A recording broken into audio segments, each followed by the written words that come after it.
Bonjour à tous et à toutes, frères et sœurs, bienvenue ce dimanche à notre église de Berriac. C'est toujours un plaisir de vous accueillir. Vous avez vu ce regard perçant? C'est bien, tout le monde est là. Ça fait plaisir, donc je disais, de vous avoir parmi nous. Nous avons aujourd'hui des visiteurs. Soyez les bienvenus. Hicham est à Mulhouse aujourd'hui. C'est Michel, notre frère Michel, qui va prêcher aujourd'hui sur le thème de Jésus passe aujourd'hui. On aura une brève lecture de Luc 18, verset 37 et Jean 9, verset 4.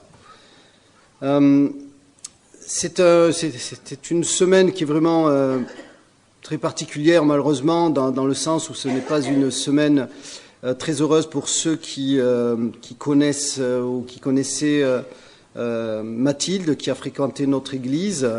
Et je démarre vraiment par cette nouvelle parce que c'est troublante, elle est dramatique, elle est triste. Et son décès, donc, pour ceux qui ne savaient pas, voilà, Mathilde est décédée cette semaine. On parle de crise cardiaque pendant son sommeil. Mais voilà, c'est un drame familial qui touche toute la famille, mais qui nous touche aussi, car elle a fait partie de notre Église, la famille a fait partie de notre Église. On les a vus grandir, on les a vus s'épanouir parmi nous, et voilà, on est tous choqués. Et aussi, je voudrais aujourd'hui, quand on aura aussi un moment de prière, de prier pour Dilma, notre sœur Dilma, qui a subi une opération donc chirurgicale cette semaine. On priera pour elle, on penserait très fort à elle. Et malheureusement aussi, de son côté, elle a perdu une de ses filles, voilà, qui est décédée au Brésil. On ne la connaissait pas. Nous, ici, à notre niveau, on ne l'avait jamais rencontrée. Mais voilà, on a appris cette triste nouvelle aussi. Décidément, quelle semaine pour les membres de notre Église ou ceux qui l'ont fréquentée. Nous aurons bien sûr aussi l'école du dimanche, et d'ailleurs je vais poser la question, qui est l'école du dimanche aujourd'hui? C'est Sorina, une volontaire désignée. Ah, il y a même Daniel qui lève le bras, ça va, il participe aussi, c'est bien, même les tout petits, il faut les prendre avec nous. Seigneur, merci pour ce jour, merci pour cette opportunité d'être ensemble réunis. Malgré toutes les choses qui accablent ce monde, Seigneur, tu restes notre espoir et notre guide. Seigneur, aide-nous à marcher dans ces pénombres, parfois, cette pénombre qui s'abat sur nous, cette pénombre qui parfois nous tire vers le bas. Mais Seigneur, c'est dans les Écritures, c'est dans le partage de ta parole, c'est dans l'écoute, dans l'échange avec nos frères et sœurs, et dans cette Bible que tu nous as donnée, que nous gardons cet espoir. Nous avons la lumière, mais nous savons aussi que nous marcherons dans les moments difficiles, les moments sombres, que la vie que nous menons, qu'elle soit du fait de l'être humain ou des éléments, que parfois tous ces drames auront un sens. Et si nous ne le comprenons pas, Seigneur, que toi, ta volonté, elle est faite, qu'elle soit dans les cieux ou sur cette terre. Nous te remercions pour ce culte, pour cette opportunité de nous réunir, pour les frères et sœurs qui sont ici, pour les gens qui nous rendent visite, ceux qui entendront la parole, et pour ceux qui la partageront autour d'eux, Seigneur. Merci pour ce jour. En ton nom, Amen. Nous allons commencer par un premier chant, quand je contemple cette croix.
Dans les annonces, cet après-midi, donc toujours maintenu, la préparation pour le baptême, donc pour ceux qui participent, c'est maintenu et jusqu'à 15h, donc pour les parents qui les récupèrent, comme les dimanches précédents. Mardi, on a l'étude biblique à 19h30, 19h30 ici à 19h30. Et jeudi, Abraham, Jean-Luc Eliette, ben voilà, j'allais leur poser la question, ils sont partis. Mais bon, je pense que c'est maintenu le jeudi soir aussi, Abraham. Est-ce qu'il y a des annonces particulières que vous aimeriez partager par rapport à la vie de l'Église? Je ne serai pas au courant. Non, ça va. Oui, non, je crois que c'est toutes les annonces pour cette semaine. Et bien sûr, samedi soir aussi, groupe de jeunes, toujours maintenu, 19h ici à l'église. Nous allons chanter un autre chant, Reste avec nous. Si vous voulez bien vous lever, Reste avec nous.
Reste avec nous, Seigneur. Pareil, on avait aussi cette triste nouvelle, mais le Seigneur a rappelé aussi notre frère Jeff, donc, qui était en Angleterre, qui était rentré une paire d'années en arrière. Jeff, qui a été aussi membre de notre Église, pour ceux qui le connaissaient, il est décédé en début de semaine, aussi d'une crise cardiaque. Nous avons eu de ces nouvelles grâce à Paul et Sue, qui ont eu l'opportunité de lui rendre visite. Un grand homme, très, très, très grand homme. Prions aussi pour tous les membres de notre Église qui sont en souffrance, qui ne peuvent pas être ici du fait d'un problème de famille ou autre. Please feel free to pray in your mother tongue if you would like to. Donc je vous invite, frères et sœurs, à prier ensemble. Seigneur, qu'il est bon de lire ta parole. Seigneur, qu'il est bon de savoir que c'est en toi que nous pouvons compter. C'est en toi que que notre présent, notre futur, tiens Seigneur, c'est en toi et dans la confiance que, ici-bas, sur cette terre, nous faisons que passer, et c'est vers toi, Seigneur, grâce au sacrifice de ton Fils Jésus, c'est vers toi que nous irons. Et quelle assurance, Seigneur, pour les frères et sœurs qui sont déjà à tes côtés. Quelle assurance et réconfort de savoir que c'est à tes côtés qu'ils sont à présent. Nous prions pour eux, malgré les drames, malgré la tristesse des proches, de ceux qui les ont connus, Seigneur. Nous avons cette paix en nous, cette paix de savoir que c'est dans ta main et c'est dans tes bras qu'ils sont, Seigneur, à tes côtés. Nous prions, Seigneur, en ce jour, Seigneur. Amen.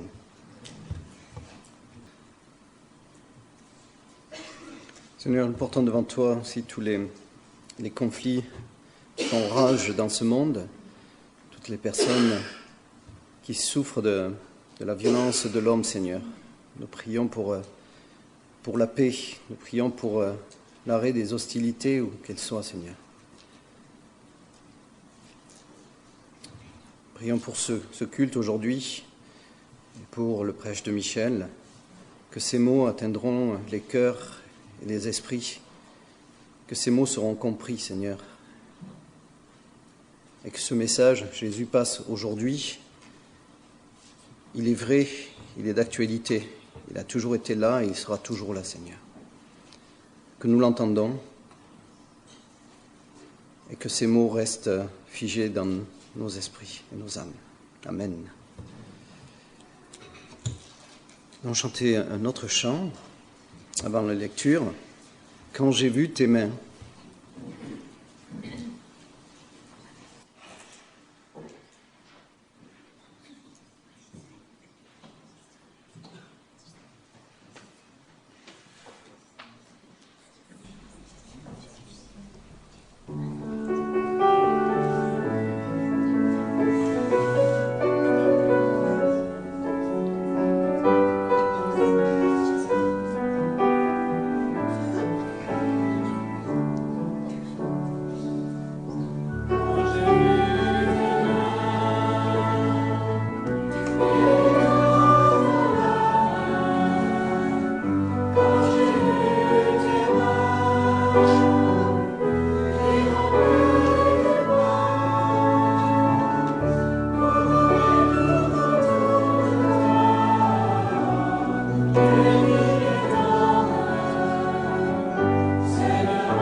Avant que les enfants partent pour l'école du dimanche, de brèves lectures donc, sur lesquelles s'appuiera Michel. Luc 18, donc le verset 37.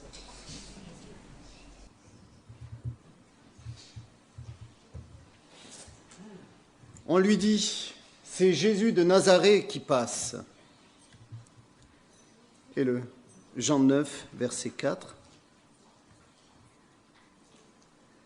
Il faut que je fasse, tandis qu'il est jour, les œuvres de celui qui m'a envoyé. La nuit vient où personne ne peut travailler. Si les enfants veulent bien donc se joindre à Sorina, puis j'invite Michel à partager avec nous donc le prêche du jour. Jésus passe aujourd'hui.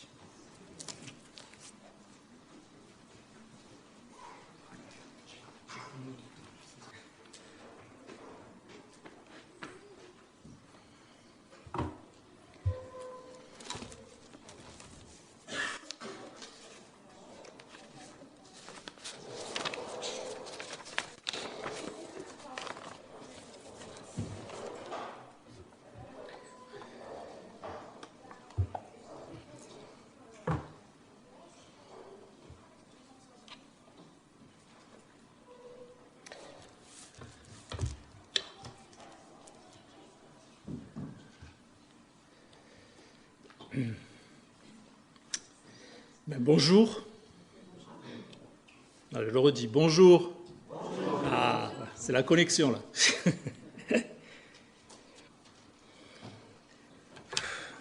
savez, le travail d'un prédicateur, surtout dans une église comme la vôtre, comme la nôtre, ou une église où on est si bien nourri,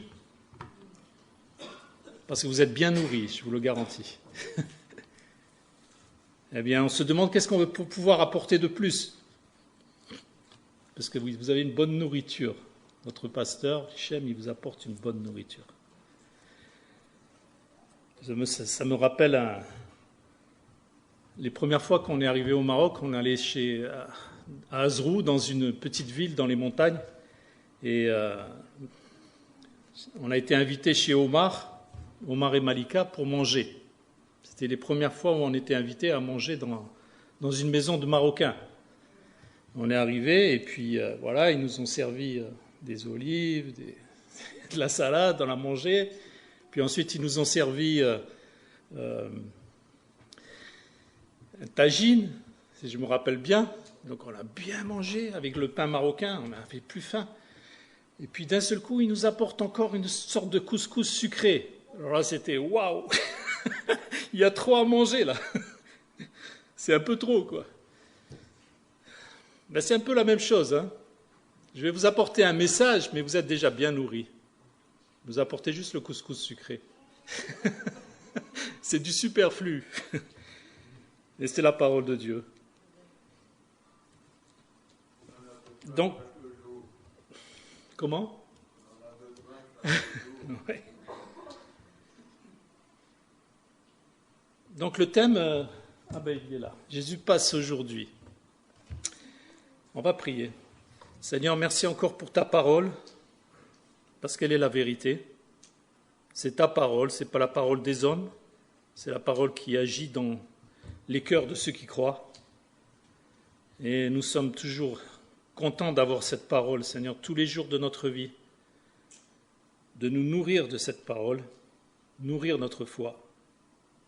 Nous nourrir de toi directement et de tes œuvres et de ton action, Seigneur, dans nos cœurs, mais dans le monde aussi. Seigneur, toi qui connais les cœurs de chacun et de chacune qui est ici, nous prions, Seigneur, que tu appliques cette parole par ton esprit selon les besoins de chacun. Toi qui connais aussi ceux qui t'appartiennent, et qui sait ceux qui ne sont pas encore à toi. Nous te prions, Seigneur, d'utiliser cette parole pour agir dans les cœurs et de sauver des vies. Nous te remercions, Seigneur, pour encore ce privilège que tu nous accordes d'être ici, debout.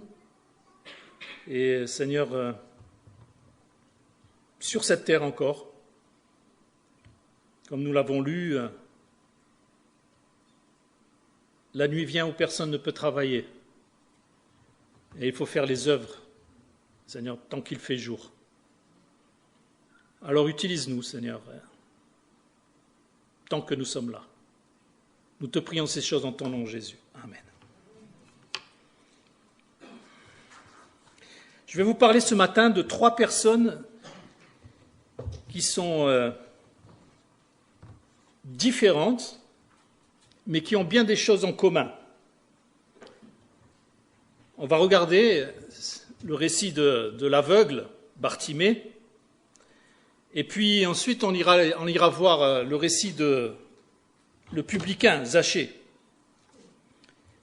et puis une femme anonyme, c'est la femme à la perte de sang continuelle.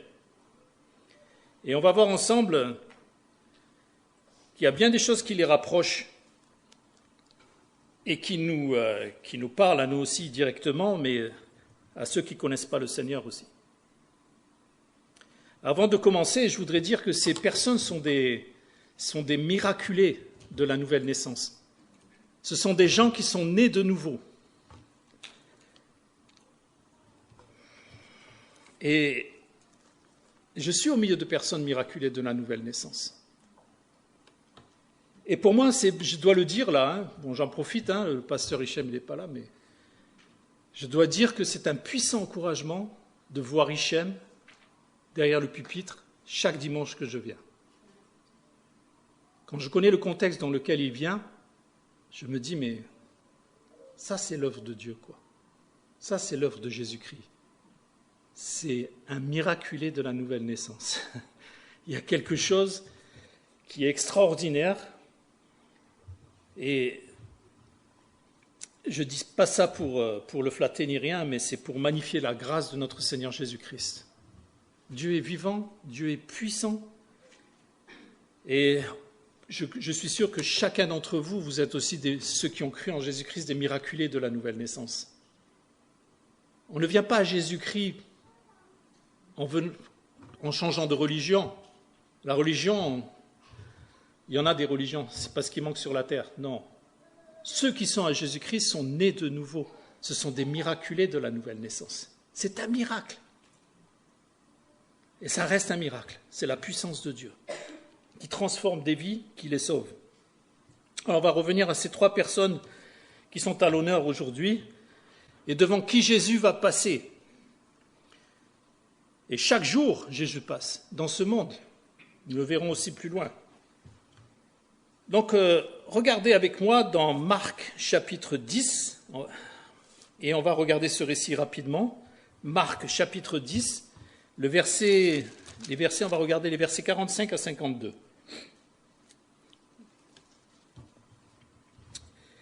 Alors je le lis, « Car le Fils de l'homme est venu non pour être servi, mais pour servir, et donner sa vie comme la rançon de beaucoup. »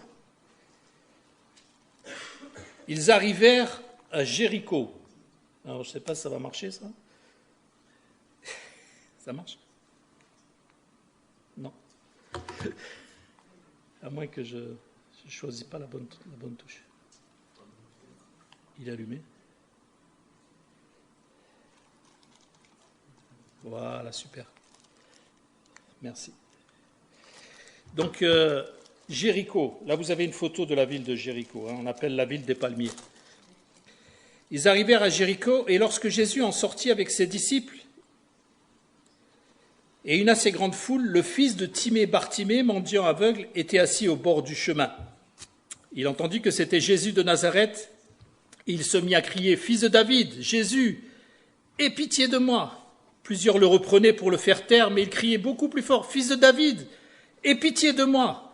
Jésus s'arrêta et dit « Appelez-le !» Ils appelèrent l'aveugle en lui disant « Prends courage, lève-toi, il t'appelle !»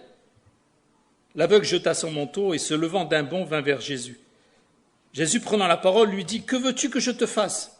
« Rabouni, lui dit l'aveugle, que je recouvre la vue. » Et Jésus lui dit « Va, ta foi t'a sauvé. » Aussitôt il recouvra la vue, et Jésus le suivit dans le chemin. Ces trois personnes, on va voir, qui sont des personnes qui ont en commun le fait qu'ils sont isolés au milieu d'une foule. Les trois seront confrontés à la foule, au milieu de leur communauté. On va voir qu'ils sont aussi les trois dans la misère humaine, et puis qu'ils sont les trois aussi des réceptacles de la foi. Et puis ils reçoivent le salut. À chaque fois que Jésus se déplaçait, je ne sais pas, on voit souvent, malheureusement peut-être parce qu'on est dans un pays où il y a une croix et on voit un Jésus seul toujours au carrefour. Mais ce n'est pas ça Jésus. Hein. Jésus, quand il passe, c'est la foule. Une foule. À chaque fois, vous voyez dans la Bible, la foule est derrière lui. Mais à un point, on va voir quelques versets, mais c'est très très fort. Il y a du monde. J'ai appelé une sœur il y a quelques jours au téléphone, et qui est d'origine maghrébine, et elle me dit « Mais on va être beaucoup au ciel, moi je croyais qu'il y allait avoir juste le Père, le Fils, et l'Esprit et quelques-uns. » Je dis « Non, non, beaucoup, beaucoup, beaucoup. » Et quand Jésus passe, eh bien on l'entend passer, hein. Et toute la route devient différente. Quand j'étais petit, il y avait la fête du trône. Elle existe toujours au Maroc, la fête du trône. Et à la fête du trône, il y avait des belles portes qui étaient fabriquées en bois, des espèces d'arcs qui étaient faites pour que quand le roi va passer, eh bien, il passe au milieu de cet arc. Et puis, il y avait des drapeaux qu'on mettait tout le long de la route. Et à chaque fois, c'est pareil, hein, on se sent un peu flatté quand on passe là au milieu de tous ces drapeaux. Et puis, ils repeignent tous les trottoirs et les arbres. Et on sait que quelque chose va se passer, quoi. Il y a quelqu'un de grand qui passe par là, c'est le roi. Et je me souviens aussi que on était à Azrou, et c'était la première fois, et d'un seul coup, je vois plein de gens qui courent et qui vont vers la route. Et je dis, mais qu'est-ce qui se passe? Il dit, le roi va passer. Donc on a attendu plus de demi-heure, je crois qu'après moi je suis parti, et le roi allait passer par ce chemin. Bartimée, il est assis au bord du chemin, c'est un aveugle, mendiant. C'est ce qu'on voit au verset 46. Et la foule est là aussi, qui passe. Et il est là. Et puis, Bartimée, qu'est-ce qu'il fait? Il est là, mendiant, en train d'attendre qu'on lui donne bien quelque chose pour vivre. C'est comme ça qu'il vivait, avec son manteau. La Bible nous dit que c'est un mendiant qui était dans la misère, dépendant de la miséricorde de ses semblables. Il y a un vieux mot français qui dit la charité. La charité. Et les gens qui étaient mendiants à l'époque disaient la charité, s'il vous plaît. Et les gens, ils leur donnaient ce qu'ils pouvaient leur donner, quoi, ou ce qu'ils voulaient bien leur donner. Et ils vivaient comme ça. Et il était au bord du chemin. Et vous savez, les aveugles, ils ont l'ouïe développée, hein, mais très développée. Et ils peuvent vous citer, si c'est des chrétiens, ils peuvent vous citer des passages de la Bible comme ça, avec la référence et tout. Moi, je connais quelqu'un comme ça. Je suis toujours impressionné qu'il me sorte la référence et tout, de tête. Et il se mit à crier « Fils de David, aie pitié de moi !» Alors peut-être que, sûrement, il avait entendu déjà quelque chose. Je vais vous lire juste un verset, chapitre 8, versets 22 et 23. C'était avant ce récit. Hein. Ils se rendirent à Bethsaïda et on amena vers Jésus un aveugle qu'on le pria de toucher. Il prit l'aveugle par la main et le conduisit hors du village, puis il lui mit de la salive sur les yeux, lui imposa les mains, lui demanda s'il voyait quelque chose. Et puis, à la fin, on voit, verset 25, Jésus lui mit de nouveau les mains sur les yeux, et quand l'aveugle regarda fixement, il fut guéri et vit tout distinctement. Alors, il était au bord du chemin, les informations, elles passaient. Il a peut-être entendu ça, hein, que cet aveugle, il avait été guéri. Un autre aveugle avait été guéri par Jésus de Nazareth. Et là, il crie « Fils de David, aie pitié de moi !»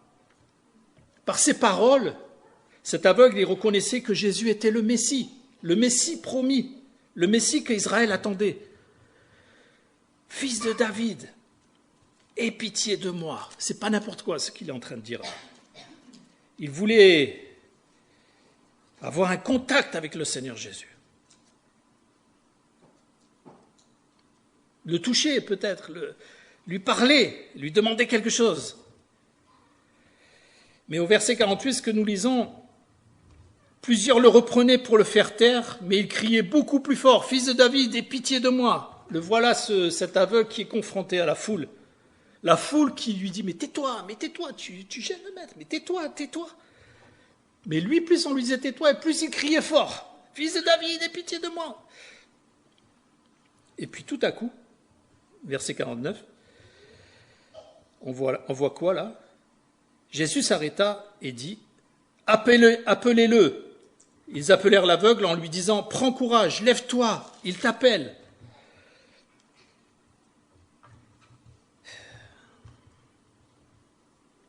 Ça, c'est la foi. La foi qui parle, la foi qui surpasse les obstacles. Jésus t'appelle, lève-toi. Là, la foule, elle change. Jésus t'appelle. Ils sont surpris. Lève-toi, prends courage. La Bible dit en Romains chapitre 10, verset 17, vous le connaissez, ce verset, c'est « La foi vient de ce qu'on entend, et ce qu'on entend vient de la parole de Christ. » C'est Jésus qui suscite la foi, c'est la parole de Dieu qui suscite la foi. Il se lève, c'est ce que dit ici le verset 50, l'aveugle jeta son manteau et se levant d'un bond, vint vers Jésus. D'un bond, il se lève et il va vers Jésus directement. Il a entendu la voix. Il va vers lui. Il jette son manteau. Vous savez, le manteau, c'était le moyen qu'avait cet aveugle avec son manteau de misère pour toucher les cœurs, pour que les gens aient compassion de lui. C'est tout un personnage, hein, tout un personnage, cette misère.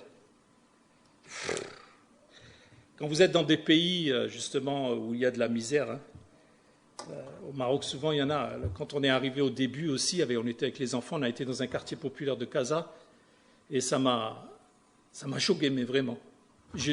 On marchait dans ce quartier populaire, il y avait le marché, puis vous aviez des mendiants. Hein, un, il avait le ventre comme une hernie qui sortait, l'autre, il montrait son moignon, l'autre, il montrait sa jambe.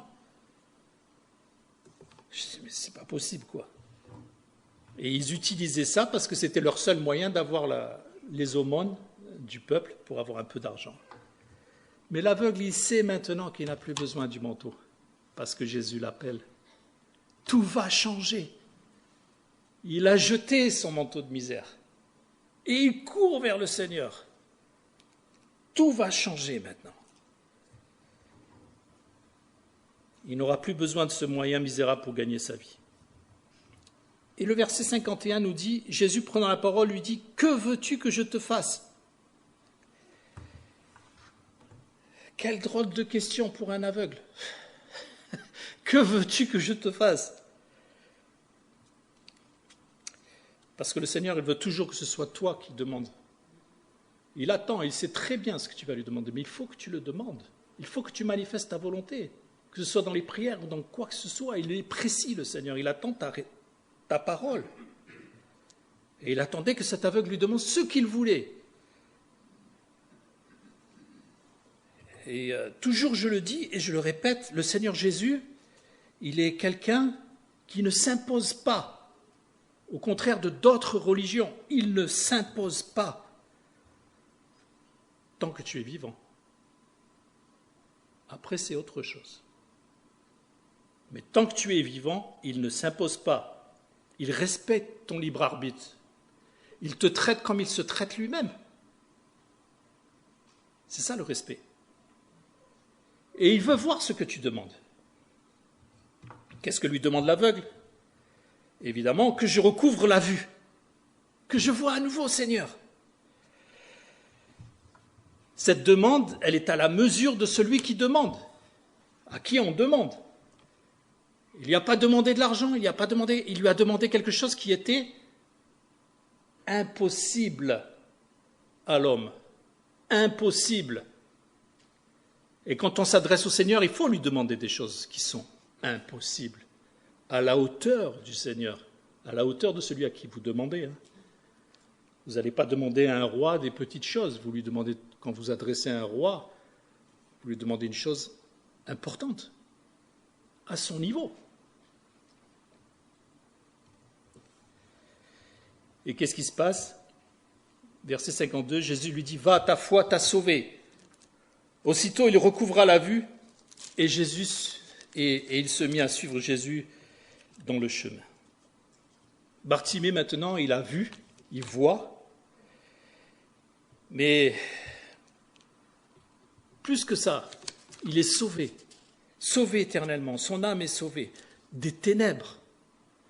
Il était dans les ténèbres sur terre, avec ses yeux, il ne voyait pas. Maintenant, il voit, mais il était aussi dans les ténèbres spirituelles. Et il a échappé aux ténèbres spirituelles pour l'éternité. Parce que l'enfer, ce sont les ténèbres spirituelles pour l'éternité. Il suivit Jésus dans le chemin. Toute sa vie, il a suivi le Seigneur après. C'est terminé. Il est devenu un disciple du Seigneur. Et dans le chapitre 18, verset 43 de Luc, il est dit qu'il glorifiait Dieu et le peuple louait Dieu. Non seulement il suivait Jésus, mais il était en train de le glorifier et le louer. Donc on a vu dans ce passage que Jésus dévoile la puissance guérissante de la grâce et la lumière qu'elle apporte dans les vies. Allons voir Zachée maintenant. Alors Zachée, c'est dans Luc chapitre 19 et le verset 1er. On est toujours dans Jéricho, Il y a toujours cette foule. Et en passant, je voudrais vous dire que quand on est dans la foule, nous on se dit, voilà, je vais aller dans la foule. Donc la foule, c'est la foule et moi. Mais réfléchissons, la foule, elle est formée de quoi? Elle est formée de moi aussi. Ça veut dire que plein de petits moi. C'est ça la foule. Ces gens qui sont dans la foule sont des gens aussi et la foule. Et c'est tous ces gens ensemble qui forment la foule. Et la foule, elle est hostile. Souvent, on voit quelque chose comme quelque chose d'hostile et dangereux. On peut se faire piétiner, etc., etc. Jésus étant entré dans Jéricho, traversait la ville. Et voici un homme riche, appelé Zachée, chef des publicains, cherchait à voir qui était Jésus. Mais il ne pouvait y parvenir à cause de la foule, car il était de petite taille. Il courut en avant et monta sur un sycomore pour le voir, parce qu'il devait passer par là. Et lorsque Jésus fut arrivé à cet endroit, il leva les yeux et lui dit, « Zachée, à toi de descendre, car il faut que je demeure aujourd'hui dans ta maison. »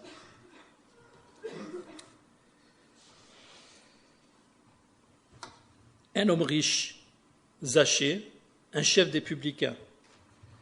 Voilà l'opposé un peu de Bartimée qu'on vient de voir. Le chef des publicains, ça voulait dire quelqu'un qui collecte les impôts pour les Romains. Donc c'était une sorte de collaborateur des Romains. Et on ne les aimait pas beaucoup, parce qu'ils travaillaient avec les Romains et ils profitaient du pourcentage des impôts. Et parfois, ils prenaient un peu plus que ce qu'il fallait. Alors, ce Zachée, il était ni romain et ni juif. Il était lui aussi isolé au milieu du peuple. Seul, au milieu de la foule. Comme Bartimée, seul au milieu de la foule. Le peuple est là, la communauté est là, mais chacun avec ses problèmes intérieurs, chacun avec sa solitude intérieure dans son cœur, au milieu de la foule.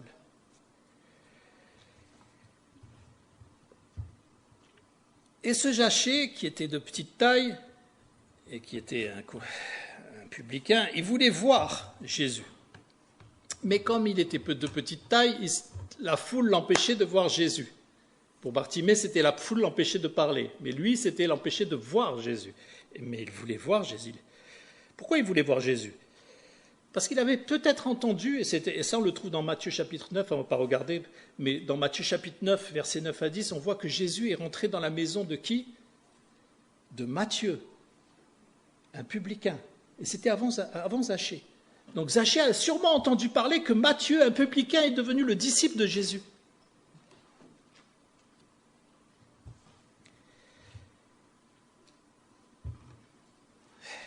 Et Zachée, à cause de la foule, il ne peut pas atteindre Jésus.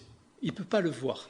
Alors qu'est-ce qu'il fait? Il court en avant, il cherche un arbre et il sait que Jésus va passer par là, parce que le texte le dit, il devait passer par là.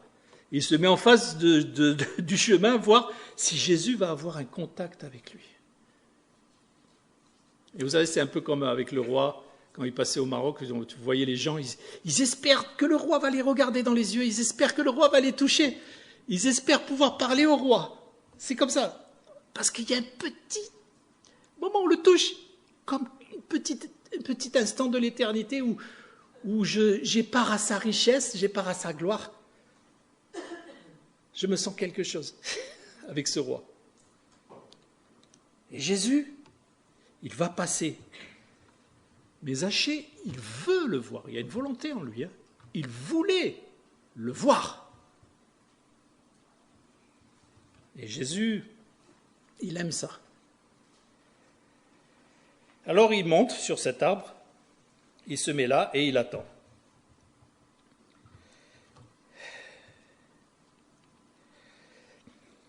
Et souvent les gens de petite taille, ils sont obligés de se battre, ils sont obligés de se dépasser parce que les autres sont de plus haute taille et ils se font plus remarquer, donc il faut qu'ils se fassent remarquer. Là, je me souviens toujours, là, c'est peut-être ça, c'est pour faire une anecdote, mais quand on était chez Omar était de petite taille. Je crois qu'il m'arrivait par là, à peu près, quoi. Et à chaque fois, j'étais étonné parce que quand on allait dans son salon, il s'asseyait. Et de la manière dont il s'asseyait, il me dépassait. Je dis, mais comment il fait, lui, pour ça, pour me dépasser? Il avait une manière de s'asseoir pour se mettre à la taille des autres. Il mettait sa jambe en dessous, quoi. Il mettait sa jambe en dessous, il s'asseyait.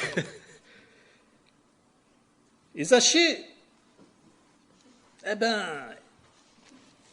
il fallait qu'il se débrouille dans la vie, c'était comme ça.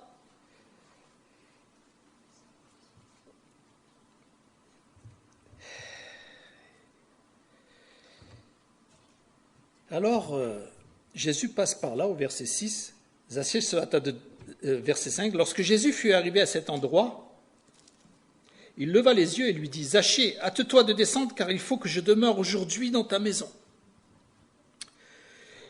À ce moment-là, Jésus le voit et le remarque. Il le savait à l'avance, mais il attendait. Il voit que Zachée a fait cet effort, qu'il s'est mis sur cet arbre pour le voir. Il s'est placé dans l'endroit qu'il fallait. Et là, il lui dit, allez Zachée, descends. Hâte-toi de descendre de ton arbre. Voilà, c'est un peu une illustration. Hein. Descends de ton arbre d'aubinateur.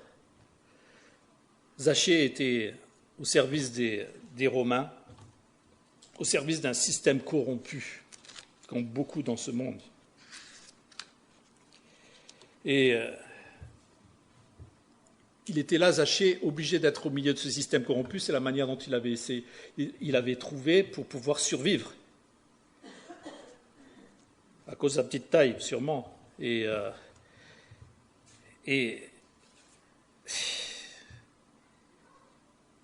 voilà que Jésus lui dit maintenant, descends, Zachée, descends. Je veux demeurer, car il faut que je demeure aujourd'hui dans ta maison. On a l'impression que c'est presque un ordre. C'est presque un ordre devant Zachée. Mais avec Jésus, c'est différent. Il sait exactement ce qui se passe dans ton cœur. Il sait où tu en es. Et quand il passe, il savait que Zachée, à ce moment-là, il était prêt à le recevoir dans son cœur. À cet instant-là, il savait que Zachée était prêt à le recevoir dans son cœur. Et je pense que c'est à ce moment-là que Zachée s'est converti. quand il est descendu et qu'il a reçu le Seigneur. Vous connaissez ce verset, on lit, hein, donc Zachée, à toi de descendre aujourd'hui. Zachée, verset 6, se hâta de descendre et le reçut avec joie. La joie de Dieu, la joie de l'Esprit, la joie du salut. C'est à ce moment-là qu'il s'est converti. Dans Jean 1,12, nous lisons à tous ceux qui l'ont reçu, il a donné le pouvoir de devenir enfant de Dieu. C'est simple avec Dieu. Moi, j'aime ça, j'aime beaucoup. Et j'aime beaucoup aussi les pays où c'est simple les choses. Mais même en France, hein, c'est simple. Les gens ne sont pas si compliqués que ça. Ils ont tous les mêmes besoins. Ils ont besoin d'être sauvés. Ils ont besoin de compassion, ils ont besoin d'amour, ils ont besoin de joie, ils ont besoin de paix, ils ont besoin de Jésus. Ils ont besoin de Jésus.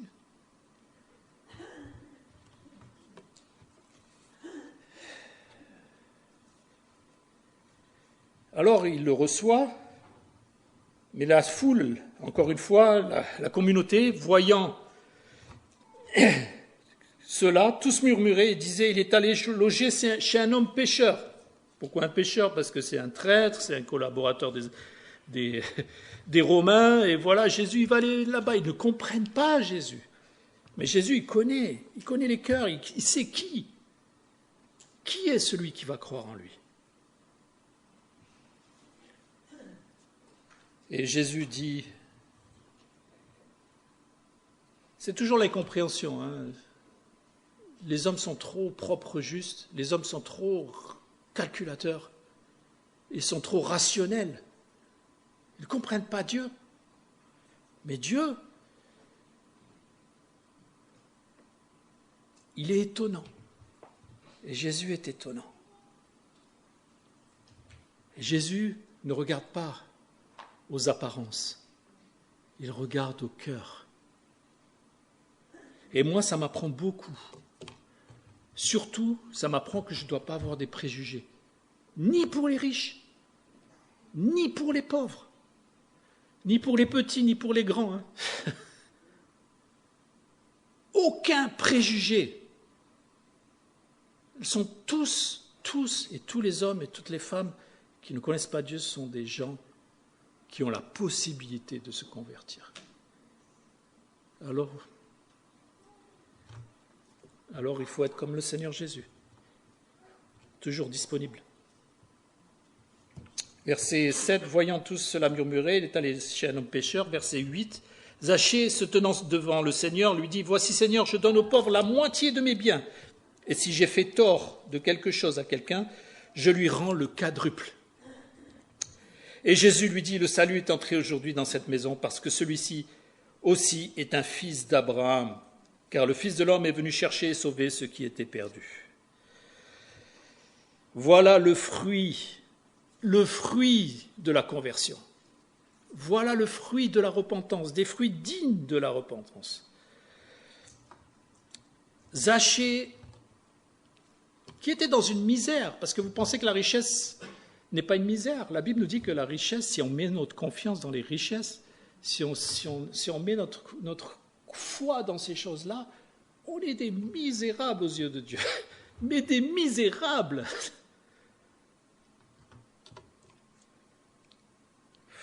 On passe à côté de grandes choses. La misère de Zachée. Zachée, le magouilleur, maintenant, il commence à distribuer ses biens. Pourquoi? Il y avait toujours dans Bartimée cette peur de la mort. Il y avait dans Zachée cette peur de la mort, cette crainte de la misère. Et quand vous êtes confronté à la misère, il y a une espèce de réaction humaine. Par exemple, quand on passait et qu'on a vu ces gens dans le marché, la réaction que j'avais, vous savez, c'était ma réaction. Un peu de compassion, mais ma réaction, c'est je veux tourner la tête et je veux m'en aller loin d'ici. Parce que c'est trop dur à voir. Et souvent, dans ces milieux-là, il y a deux castes. La caste des riches, la caste des pauvres. Et la caste des riches fait qu'ils sont là-bas parce qu'ils ont peur d'être là-bas. Ils ont peur de la misère. Ils ont peur de la mort. Bon, ce n'est pas tout le monde qui est comme ça. Il y en a qui sont nés dans une famille riche. Bon, ce n'est pas leur faute. Hein. Ils sont nés là-dedans, quoi. Mais Mais en général, c'est ça, la peur. Les gens sont motivés par la peur. Et le Seigneur Jésus dit, celui-ci, le salut est entré aujourd'hui dans cette maison. Alors j'ai mis un verset là, je vais le regarder, c'est dans Jean 6, verset 40. Nous lisons Jean 6, verset 40.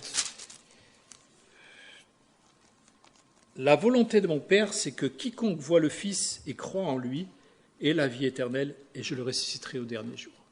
Avec Zachée, avec Bartimée, c'était l'écoute. Avec Zachée, c'est de voir le Seigneur Jésus. Il voulait voir le Seigneur Jésus. Alors voir le Seigneur Jésus, ce n'est pas le voir simplement avec ses yeux, hein. C'est le voir avec son cœur. Les yeux du cœur sont plus forts que nos yeux du corps. Et il a vu Jésus. Et Zachée a été sauvé. Et Jésus dit, celui-ci est un fils d'Abraham. Le salut est entré aujourd'hui dans cette maison. Il a reçu le Seigneur Jésus dans son cœur. Il a vu que c'était un fils d'Abraham. C'est quoi un fils d'Abraham? Le fils d'Abraham, c'est celui qui croit et qui est justifié par la foi. Abraham a été justifié par la foi avant la circoncision, ce que nous dit Romains chapitre 4. Et Abraham, il est le père des circoncis qui croient et des incirconcis qui croient, ceux qui sont justifiés par la foi. Et c'est magnifique, hein, c'est magnifique. Galates chapitre 3, verset 9, nous lisons.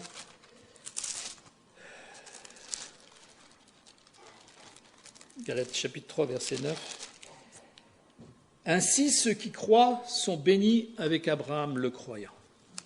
Il a reçu des bénédictions, son cœur a été délivré, et Zachée a été délivré de l'esclavage de son moi corrompu, de lui-même, mais aussi des flammes de l'enfer. Et comment? Par le Messie sur la croix. On va voir maintenant la troisième personne, c'est la femme à la perte de sang. On est dans Marc chapitre 5, verset 24. Nous lisons Marc chapitre 5, les versets 24 à 34.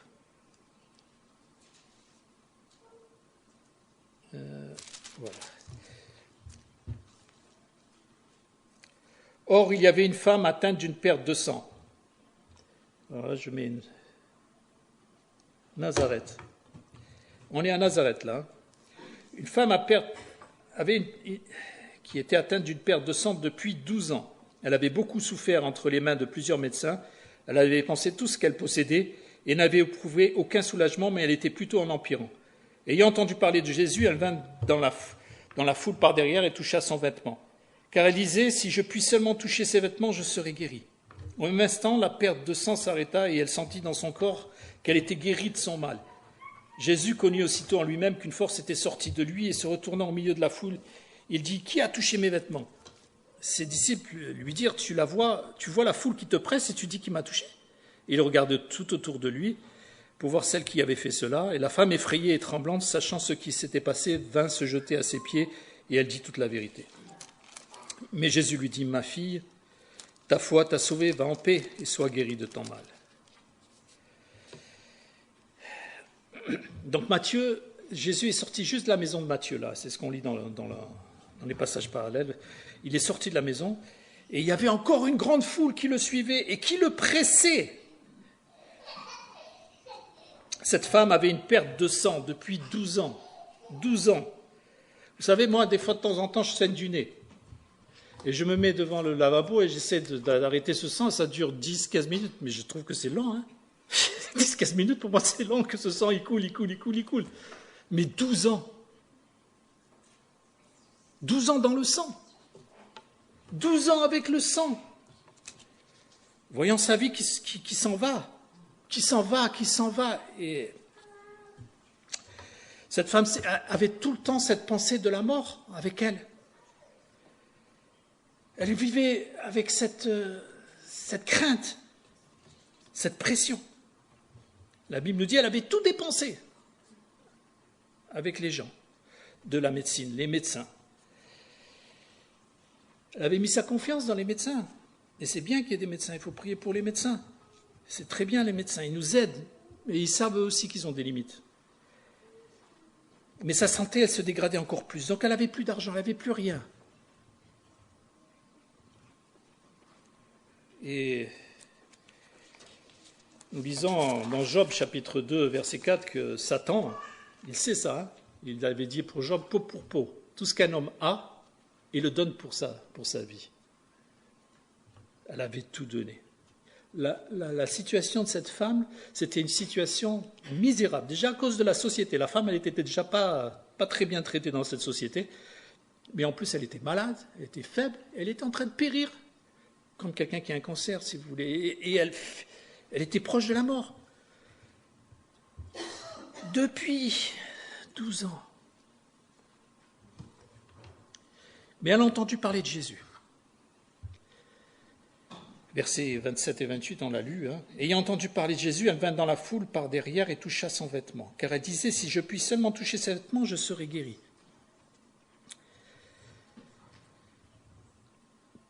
Elle avait entendu parler sûrement, on n'a pas trop le temps là, mais dans Marc chapitre 1er, versets 40 et 42, que Jésus avait déjà guéri des lépreux et les avait touchés. Et vous savez que selon l'Ancien Testament, on ne pouvait pas toucher.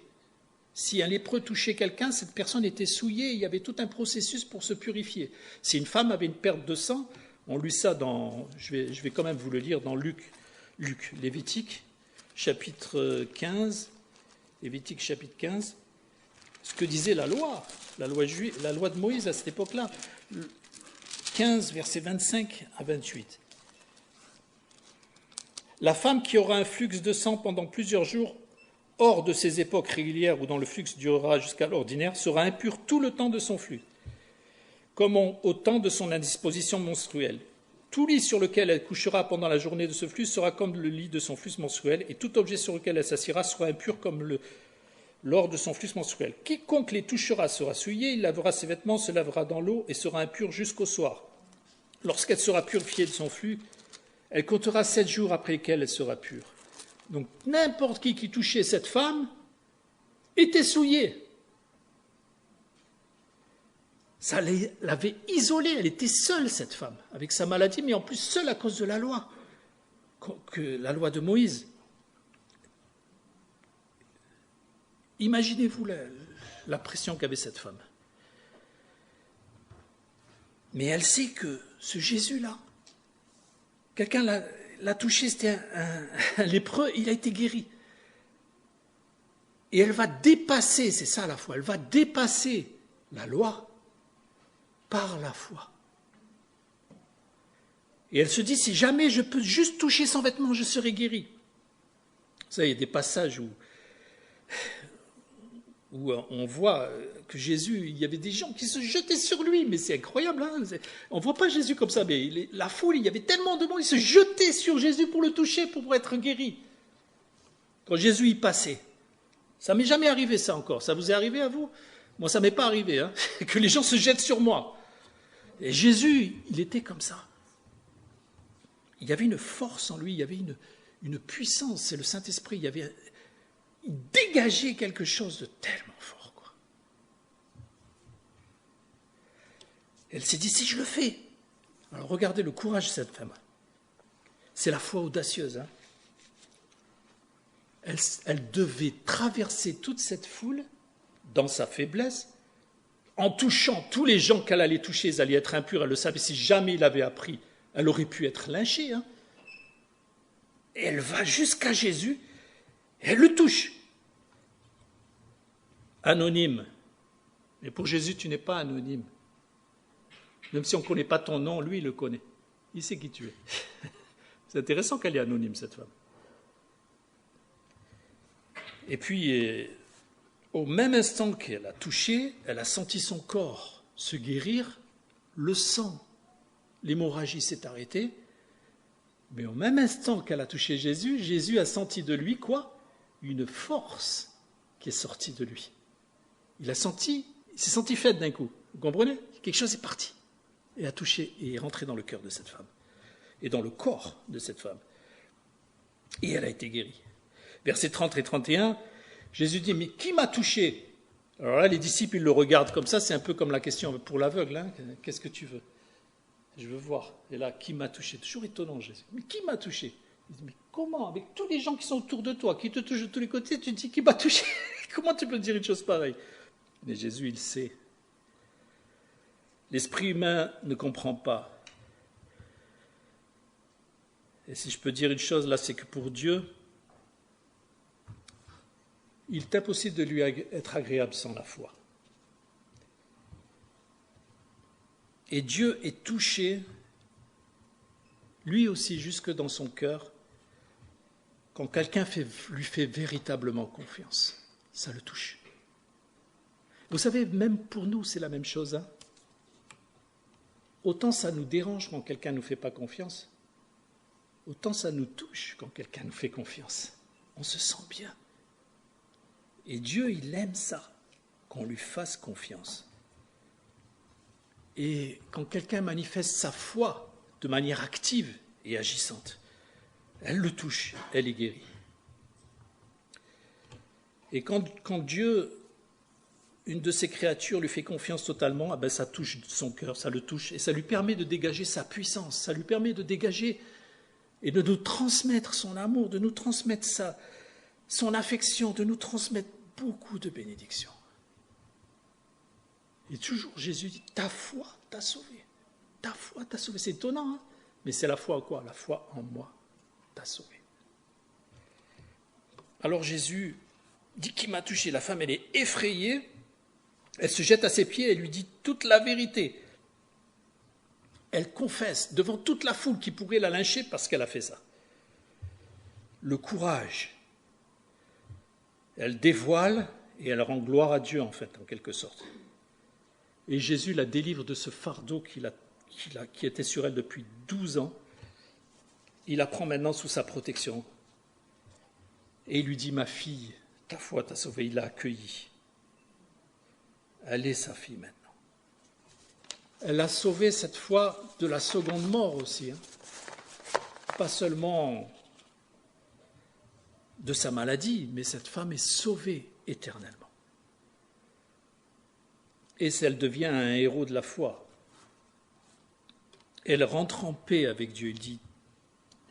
Il lui dit ici, ma fille, ta foi t'a sauvée, va en paix, sois guérie de ton mal. Alors, en conclusion, on va dire, nous avons vu que c'est Jésus qui suscite la foi.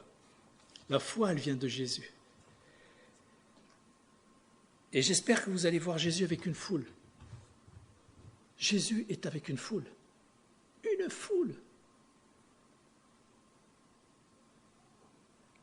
La vraie foi entend la parole de Dieu. La vraie foi, elle voit l'invisible et elle est sauvée. La vraie foi touche l'intouchable. C'est quelque chose de toucher l'intouchable. Il y a quelque chose de spécial là, et c'est le Seigneur Jésus. On peut le toucher. Nous avons accès par la foi au Seigneur Jésus. Mais vous vous rendez compte à qui on a accès là? C'est à Dieu lui-même. C'est à Dieu le Fils lui-même qu'on a accès. Par la foi. Jésus passe aujourd'hui.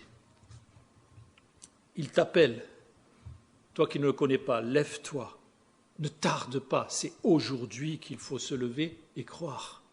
Comme cet aveugle. Il veut que tu le reçoives dans son cœur. Alors reçois-le aujourd'hui. Pas demain, aujourd'hui, je ne sais pas qui ne connaît pas Jésus là, mais reçois-le. Ne perds pas du temps. Il est parfait. Il ne te décevra jamais, jamais. Il veut que tu oses le toucher par la foi. Alors touche-le. Touche-le, touche son cœur. Et pour toi qui es un miraculé de la nouvelle naissance, comme j'ai dit au début, donc ceux qui sont déjà à Jésus, ceux qui ont reçu le Seigneur Jésus dans leur cœur, ceux qui savent qu'ils peuvent toucher Jésus, qui savent qu'ils peuvent voir Jésus avec leur cœur. La réalité pour toi, c'est que à chaque fois que tu passes dans ta journée quelque part, tu te lèves le matin, sache que c'est Jésus qui passe aujourd'hui. Là où tu es, c'est Jésus qui passe aujourd'hui. Pourquoi? Parce que Jésus est en toi. Parce que l'Esprit de Dieu est en toi. Et que dit le passage? Par exemple, Galates 2.20. Si on prend Galates 2.20, il dit, ce n'est plus moi qui vis. Si je vis dans la foi, Je vis dans la foi au Fils de Dieu qui m'a aimé et qui s'est livré pour moi. Voilà, j'ai été crucifié avec Christ. Et si je vis, ce n'est plus moi qui vis, c'est Christ qui vit en moi. Si je vis maintenant dans la chair, je vis dans la foi au Fils de Dieu qui m'a aimé et qui s'est livré pour moi. Et il y a un autre verset qui est très fort aussi, c'est dans Colossiens, chapitre 2. Non, chapitre 1er, verset 27. Je suis dans Philippiens, là. Chapitre 1er, verset 27. Dieu a voulu leur faire connaître la glorieuse richesse de ce mystère parmi les païens, savoir Christ en vous, l'espérance de la gloire. Christ est en nous. Et nous portons ce trésor dans des vases de terre, nous dit Paul. Alors, frères et sœurs, soyons conscients que quand nous sommes dans notre maison, quand nous sommes avec les voisins, quand nous sommes en train de nous balader quelque part, c'est pas seulement toi qui es là. C'est Jésus qui passe aujourd'hui. Jésus passe par toi. Jésus passe au travers de toi. Jésus passe au milieu de la foule. Il s'est multiplié dans le monde. C'est Jésus qui passe ici, c'est Jésus qui passe là, c'est Jésus qui passe là-bas. Jésus est en toi. Est-ce qu'on en est conscient? Saisis aujourd'hui et pas demain, toi aussi. Tant pour toi qui dois partager l'évangile que pour celui ou celle que tu vas croiser. Tu ne sais pas si tu vas le croiser une deuxième fois. Et vous savez, on a beaucoup de choses, des littératures que le Seigneur nous a mis à notre disposition. On peut distribuer de la littérature, on peut distribuer, nous on distribue souvent les petits CD qu'a fait Manzo là, sur Jésus, et on l'en distribue. Mais l'autre jour, j'ai pris juste 2 dans ma poche. J'ai dit, bon, je vais distribuer 2. Et je me suis aperçu dans la journée que j'ai vu presque 6 personnes et j'avais que 2 CD. Mais pourquoi je n'ai pas donné 4 autres? Mais pourquoi je n'ai pas donné 4 autres?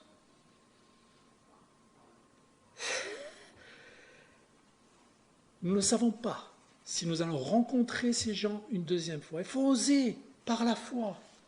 Il faut oser par la foi. Je finis avec un dernier verset dans Romains chapitre 1er et le verset 1er. C'est simple, hein, ce verset, vous pouvez le garder aussi dans votre cœur. Romains chapitre 1er et le verset 1er. Paul, serviteur de Jésus-Christ, appelé à être apôtre, mis à part pour annoncer l'évangile de Dieu. Et je ne pense pas que c'était que pour Paul qu'il a été mis à part pour annoncer l'évangile de Dieu, mais nous sommes tous des mis à part. Et pourquoi Dieu nous a mis à part? Pourquoi Dieu nous a mis à part? Pourquoi nous sommes des saints? Premièrement et en priorité, pour annoncer l'évangile de Dieu. C'est pour ça que Dieu nous a mis à part. Je vous prêche, mais je me prêche. Ok? Que Dieu nous aide à nous rappeler qu'à chaque fois que je me lève le matin, je vais marcher en ville, je vais marcher quelque part, c'est Jésus qui passe aujourd'hui. Prête-lui ton corps. Nous allons prier. Seigneur, merci encore pour ta parole. Merci parce qu'elle est la vérité. Merci pour ces récits. Ce ne sont pas des histoires banales, Seigneur. Ce sont des vraies histoires qui se sont passées vraiment dans un moment donné, à un endroit donné, où toi tu es passé par là. Et Seigneur, tu nous les as donnés pour qu'on se rende compte qui tu es, pour qu'on se rende compte de ta générosité, ta puissance, ton amour, ta compassion. Et Seigneur, cette sagesse, cette connaissance infinie de chaque créature que tu as créée toi-même. Tu les connais tous, Seigneur. Tu sais qui ils sont. Et tu veux, comme tu nous as dit dans ta parole, dans Timothée, que tous les hommes soient sauvés. Tu veux que tous entendent ton évangile. Nous prions que tu nous aides, Seigneur, à être courageux à être courageux et à ouvrir notre bouche. Mais aussi, nous prions que comme toi tu marchais, Seigneur, tu passais à des endroits et c'était l'endroit où il fallait passer au moment. Que tu nous conduises comme ça aussi, Seigneur, chacun d'entre nous, dans nos journées, à l'endroit où on doit passer, avec les personnes qu'on doit rencontrer, Seigneur. Toi, tu sais toutes ces choses. Et toi, tu peux faire toutes ces choses. Alors aide-nous, Seigneur, à marquer l'histoire tant que nous sommes sur la terre et voir des âmes sauvées, Seigneur. Nous voulons te remercier pour le salut que tu nous as accordé déjà en toi-même, pour la grâce que tu nous as donnée. Et Seigneur, pour la puissance que tu as mis en nous aussi, pour que des âmes puissent être sauvées aussi. Nous te disons merci, Seigneur Jésus. Et aide mes frères et sœurs ici aussi à se rappeler ces paroles, que tu es vivant, Seigneur, que tu es là, que tu es présent et que tu peux nous utiliser chaque jour. Au nom de Jésus. Amen.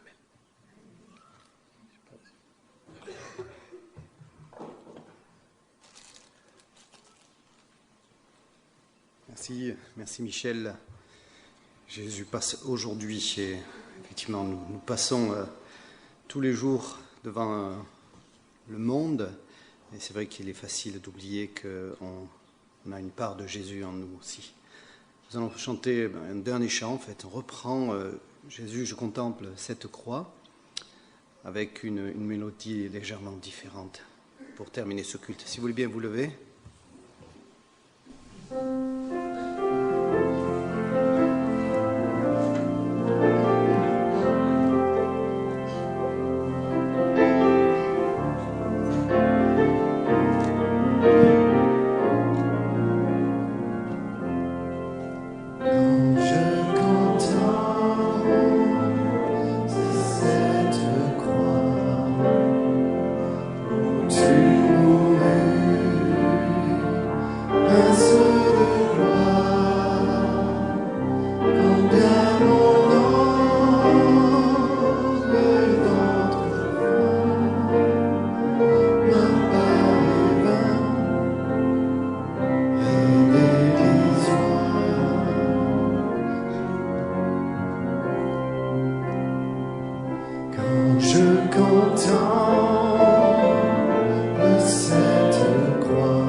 Que le Seigneur vous accompagne cette semaine sur les pas Que la vie nous trace.